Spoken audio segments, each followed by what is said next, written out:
శ్రీ విష్ణు అంటే minimum guarantee hero అనే పేరు వచ్చేసింది.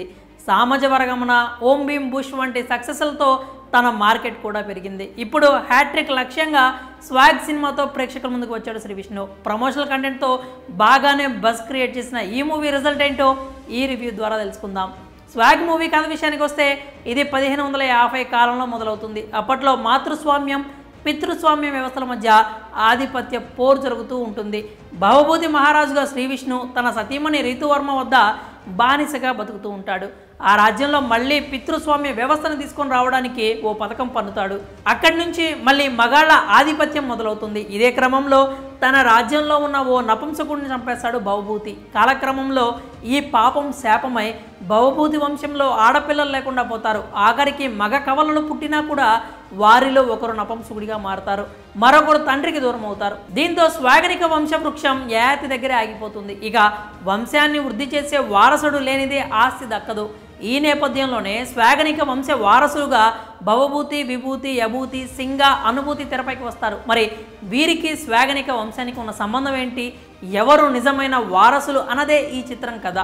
ఈ మూవీ విశ్లేషణ విషయానికి వస్తే ఓ అద్భుతమైన కథ చెప్పాలంటే కథనం చాలా సరళంగా ఉండాలి. అప్పుడు మాత్రమే మనం చెప్పాలనుకున్న కథ ఆడియన్స్ వరకు రీచ్ అవుతుంది. ఇందుకు ఉదాహరణ చందమామ కథలే. ఇందులో ఒక్కో కథ ఎక్కువ ఊహాజనితంగా ఉంటూనే ఎంతో కొంత నీతిని బోధిస్తూ ఉంటాయి. అయినా కానీ ఆ కథల్లో ఎక్కడా కన్ఫ్యూజన్ ఉండదు. చిన్నారులకి సైతం ఇట్టే అర్థమవుతూ ఉంటాయి. కానీ స్వాగ్ సినిమాలో చిక్కు ఇక్కడే వచ్చి పడింది. ఓ మంచి కథ, సమాజానికి అవసరమైన మంచి సందేశం, అద్భుతమైన మేకింగ్ అన్నీ ఉన్న కథనంలో వచ్చిన కన్ఫ్యూజన్ వల్ల సినిమా అందరికీ నచ్చేలా కాకుండా కొందరికే నచ్చేలా తయారైంది. అలానే స్వాగ్ సినిమా బాగలేదా అంటే అదేమీ లేదు, సినిమా చాలా బాగుంది. కాకపోతే అందరికీ అర్థం అవ్వడం కష్టం అంతే. స్వాగ్ మూవీ మొదలైన అరగంట వరకు అసలు కథ ఏమిటో అర్థం అవ్వదు.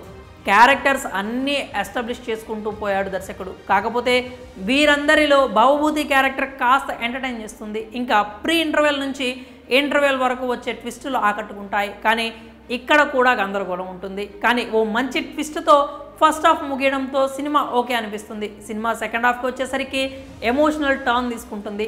యభూతి ఫ్లాష్ బ్యాక్ ఎపిసోడ్ అంతా ఆకట్టుకుంటుంది. ఇక క్లైమాక్స్లో లింగ వివక్ష స్థాయిని చూపెట్టిన విధానం ఆలోచింపజేసే విధంగా సాగింది. దీంతో స్వాగ్ మూవీ స్థాయి ఓ మెట్టు ఎక్కేసింది. ఇంకా నటీనటుల పనితీరు, టెక్నికల్ విభాగం పనితీరు చూస్తే స్వాగ్ మూవీకి శ్రీ విష్ణు ప్రాణం పోసేశాడు. భవభూతి మహారాజు, యభూతి, భవభూతి, విభూతి, సింగ వంటి పాత్రలను అలా ఓకగా చేసి ఔరా అనిపించాడు. నటుడిగా ఇంత ప్రయత్నం చేసిన శ్రీ విష్ణు అన్ని విధాల అభినందనలకు అర్హుడు. రీతువర్మ, దక్ష, మీరా జాస్మిన్, శరణ్య, ప్రదీప్ క్యారెక్టర్స్ బాగున్నాయి. ఇక రవిబాబుకి చాలా రోజుల తర్వాత ఫుల్ లెంత్ రోల్ పడింది.